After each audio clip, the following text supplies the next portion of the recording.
Live from Fargo and serving you on TV, online, and on the go. This is Valley News Live at 5. A murder investigation out of the Southern Valley. That's where a Wahpeton man is behind bars, facing serious charges in the death of his nephew. 61-year-old James Bynum Jr. is charged with 1 count of negligent homicide after court documents say on November 29th, he and his nephew got in a physical fight at their apartment in the 700 block of 6th Street South in Wahpeton. Documents state Bynum Jr. put his nephew, 42-year-old Oscar Bynum, in a chokehold until his body went limp. Wahpeton police found Oscar's body in the apartment later that day. Bynum Jr.'s bail has been set at $10,000, cash only. I have noticed, like, the mailboxes, after the mailman's been through, they're open. People living in a mobile home park are having to go the extra mile or 6 in order to get their mail. The Postal Service suspended their mail delivery a week and a half ago because of tampering complaints. Valley News Team's Joshua Pagero found out while they are grateful their mail is now safe, the 15-minute drive there and back every day is getting old, and they want answers. Brian Nadeau lives at North Star Terrace in East Grand Forks. Then I'm going to change oil, new spark plug in. A Vietnam veteran, the 69-year-old is wheelchair-bound and uses his time to fix broken snowblowers. I'm in a wheelchair, so I got a prosthetic, but I can't walk that good. Nadeau says he limits his time going out, yet for the last 2 weeks he's been forced to drive to Grand Forks to pick up his mail. I haven't been getting anything, and I always get mail. I mean, whether it's garbage mail, but now I don't get nothing. A notice was posted at the mobile home park that says all mail was suspended on May 21st due to complaints of tampering. Residents are encouraged to call East Grand Forks Police if their mail has been tampered with. East Grand Forks Police tell me they haven't received any calls, and tampering with mail is a federal crime. It's about a 10 to 15 minute drive from the mobile park homes in East Grand Forks to the post office right behind me in Grand Forks. And once residents get to this post office, they have to wait in line just to get their mail. The woman, Barbara, was pulling into the mailboxes when we arrived and says she's borrowing a neighbor's car to get there. Please put some cameras back in here. That when they had cameras, you had no problem with the mail. She's also driving without a license, taking a risk to get her mail. I hope I don't get caught. Several residents say they were told by the landlord mail delivery will soon resume, but they weren't given an exact date. As for Nadeau, despite having an amputee leg, he says he can still get around town. He just hopes having to stand in line at the post office ends soon. In East Grand Forks, Joshua Pagero, Valley News Live. We reached out to the United States Postal Office, and here's the statement we received. The Postal Service says it started holding mail for North Star Mobile Home Park because of numerous complaints of missing mail or mail that had been tampered with. The Postal Service says the mailboxes are not secure and will need to be repaired, and that the park management company knows this. It says mail delivery will resume once the repairs are done. It's good to have some quiet weather after a couple days of snow. Gives us a chance to clean up. Let's find out what we can expect heading into this evening with Nathan in No Wait Weather. Nathan? Yeah, Andrew, the cleanup is now underway, and hopefully you're still taking it easy on those roadways as there's still some ice and some packed snow across most of the roadways here across the Red River Valley. A live look from our Luther Family Ford at Skycam shows still some slow travels there on that frontage road of the interstate, but I think the interstate traffic is moving along just fine as conditions on the interstate have been passable basically since yesterday afternoon. So again, just take it easy, allow some extra time to get to where you're going if you do have anywhere to go this evening. You can still see a few light blue there on the map, mainly our southern and eastern neighborhoods. Not seeing any real stuff falling from these clouds, just a few light flurries, so I'm not expecting any accumulation from this, but temperatures still in the 20s, so if you are out shoveling, bundle up, dress in layers, and of course go easy on it because it's a heavy, heavy snow. We expect temperatures to be in the 20s with a southwest wind here in Fargo, those mid-20s in Grand Forks, but that southwesterly wind, Andrea, does look to warm us up in the days ahead. Of course, we'll get everybody set up for this work week coming up here in a couple minutes. Warm, maybe a little snow melting? Maybe. We'll keep our fingers crossed. It'll be hopefully just warm enough for that. Hopefully. Yeah, there we go. Thanks. Yeah. No let up in the near future for city crews trying to clear all streets of snow, despite the fact that the city says their plows have made it to every street at least once. We continue to get complaints on our whistleblower hotline from people frustrated with the weekend effort.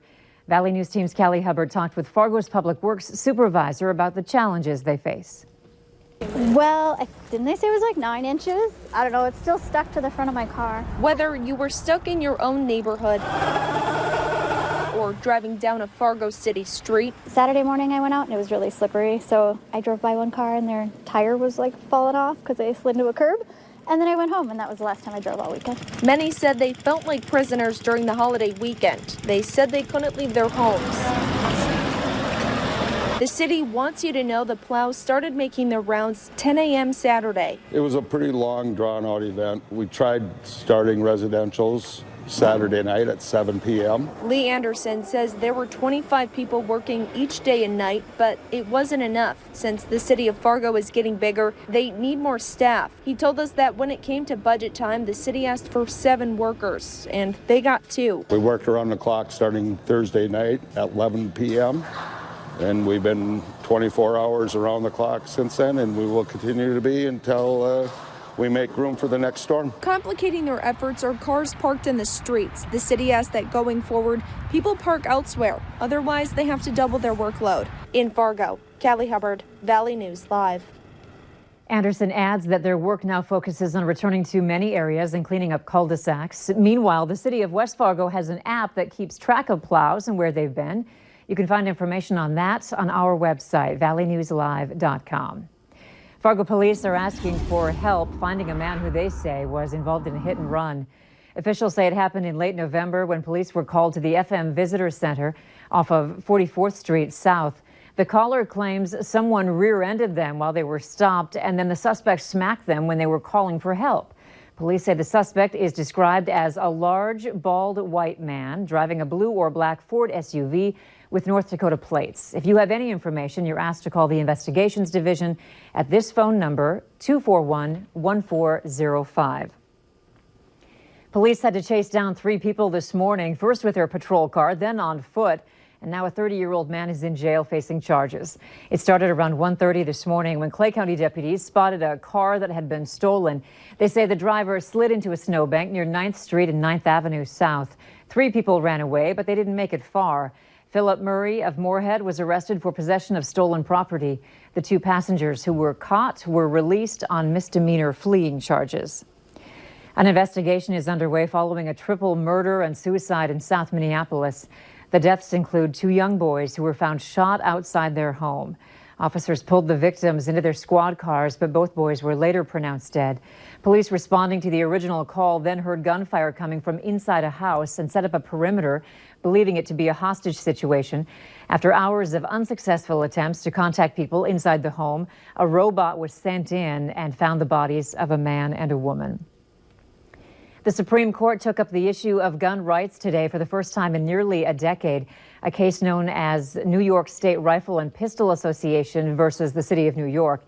At issue, a dispute over a gun restriction in New York City, which could have major implications for gun rights nationwide.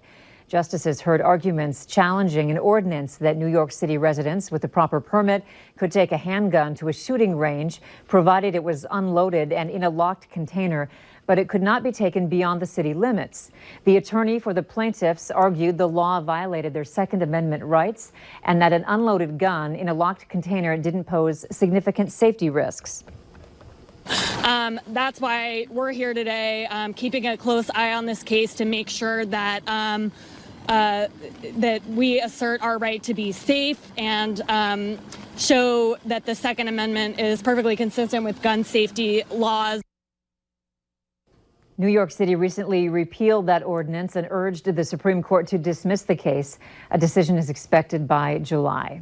At tonight's Cass County Commission meeting, voters voted yes to allow refugees to continue to resettle in Fargo. This all comes after Governor Doug Burgum announced that he is embracing an executive order from President Donald Trump that gives states and cities the authority to refuse to accept refugees. Officials say it's now up to the state to decide if it will allow refugees to continue to resettle in Fargo. If you caught Sunday night's football game between the Texans and the Patriots, there was a pretty special moment that wasn't captured on the televised broadcast.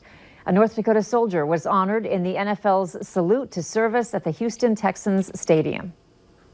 Thank you for your service, and tonight we salute you, United States Army Master Sergeant Al Herda. Master Sergeant Al Herda, Jr. of Devil's Lake, got to stand on the sidelines for the entire third quarter. Al was presented with the game ball after the third quarter. His son, who lives in Texas, nominated him for the honor. Don't forget to join us for the Farmers Union Insurance Bison Football pregame show on Saturday at 1. We'll take you right up to kickoff at 2 on ESPN+.